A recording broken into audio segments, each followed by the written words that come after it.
میرے نبی کریم صلی اللہ تعالیٰ علیہ وسلم نے اس بات کا ان لفظوں کے ساتھ تذکرہ فرمایا جب ایک شخص نے آ کے عرض کی حضور آپ سے ملنے آیا ہوں، دوبارہ آؤں تو فرمایا مجھ سے ملاقات نہ ہوئی تو میرے ابو بکر سے ضرور ہو جائے گی، اس سے ملنا۔ ایک شخص کو نبی پاک خرچہ دیتے تھے، ماہانہ اس کو حضور دیا کرتے تھے، تو رسول کریم صلی اللہ تعالیٰ علیہ وسلم سے ایک دفعہ عرض کرنے لگا کہ یا رسول اللہ صلی اللہ تعالیٰ علیہ وسلم، میں آپ سے پاتا ہوں تو میرے اوقات گزر اوقات ہوتی ہے۔ تو گویا اس کے سوال کا معنی یہ تھا کہ اگر آپ نے ظاہری پردہ کیا تو حضور نے فرمایا میں نہ ملا تو میرے بعد ابو بکر کے پاس آنا۔ یہ تعلقات نبھانا جانتے ہیں، ان کے اندر وزاداری ہے، یہ چیزوں کو سمجھتے ہیں، تم ان کے پاس آنا۔ اور پھر انہوں نے ان ساری چیزوں کو نبھایا، پھر پورا انہوں نے اس بات کو کامل کر کے دکھایا۔ حضرت ام ایمن رضی اللہ تعالیٰ عنہ فرماتی ہیں کہ رسول پاک علیہ السلام مجھ غریبنی کی ہمیشہ مدد کرتے تھے، حضور میرے پاس اکثر آیا کرتے تھے، مجھے نوازا کرتے تھے۔ آپ فرماتی ہیں کہ جب نبی پاک علیہ السلام نے وصال فرمایا تو میں بڑی پریشان ہو گئی، کون میرا خیال کرے گا، کون آئے گا، اور کون ہے جو اتنا وزادار ہے، اتنا سنجیدہ ہے، اتنا رسیلہ ہے، اتنا میٹھا ہے کہ جو اتنی باریک باریک باتوں میں بھی اپنی وزاداری قائم رکھے گا۔ آپ فرماتے ہیں میں بڑی پریشان تھی اور رو رہی تھی، دروازے پہ دستک ہوئی، جب میں نے دروازہ کھولا تو ابو بکر صدیق بھی تھے، عمر فاروق بھی تھے۔ فرماتے ہیں کہ میں نے ان دونوں کو دیکھا کھڑے ہوئے، تو پھر میں نے پوچھا کیسے آئے ہو، تو کہتے ہیں ان کی آنکھوں میں بھی آنسو تھے اور میں بھی رو رہی۔ تو عرض کرنے لگے کہ اماں جی آپ نے فکر نہیں کرنی۔ حضرت ابو بکر صدیق فرمانے لگے جب تک میں موجود ہوں میں حاضر ہوتا رہوں گا،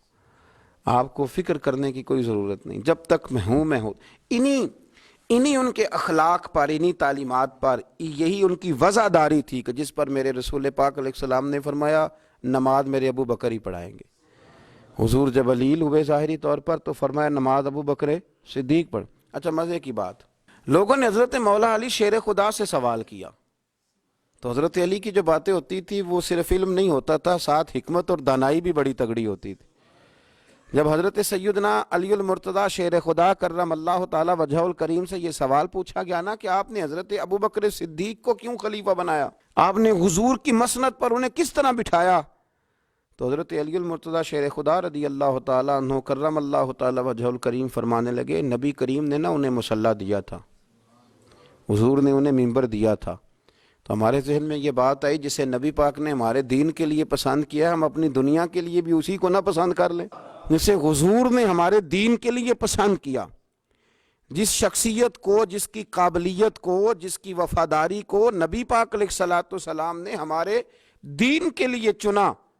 کیا ہم اپنے دنیاوی معاملات بھی انہی کے سپرد نہ کر دیں؟ اور فرماتے ہیں ہمیں امید ہے کہ وہ صحیح طریقے سے ان معاملات کو چلائیں گے۔ ہمارے ہاں یہ چیزیں اب ختم ہوتی چلی جا رہی ہیں، بہت زیادہ بولنے کا شوق، بغیر احتیاط کے ساتھ کھانے پینے کا شوق، اور لوگ کہتے ہیں جس طرح کی محفل ہوئی میں تو اسی طرح کا روپ دھار لیتا ہوں۔ نا نا نا نا، یہ مدینے والے محبوب کے غلاموں کا طریقہ نہیں۔ وہ مسجد میں بھی ہوتے ہیں تو نبی پاک کے غلام ہوتے ہیں، اور دکان پہ بھی ہوتے ہیں تو رسول اللہ کے غلام ہی ہوتے ہیں۔ ان کو روپ دھارنے کی ضرورت کیا، ان کا ایک ہی رنگ ہے اور وہ محمدی رنگ ہے، وہ ایک ہی رنگ ہے، اس رنگ کو انہیں بدلنے کی کوئی ضرورت کبھی بھی پیش نہیں آتی، وہ اسی رنگ میں ہمیشہ اپنے آپ کو رکھتے ہیں۔ اللہ ہمیں بھی وزاداری عطا فرمائے اور ان طریقوں پر چلنے کی اللہ توفیق رفیق عطا فرمائے۔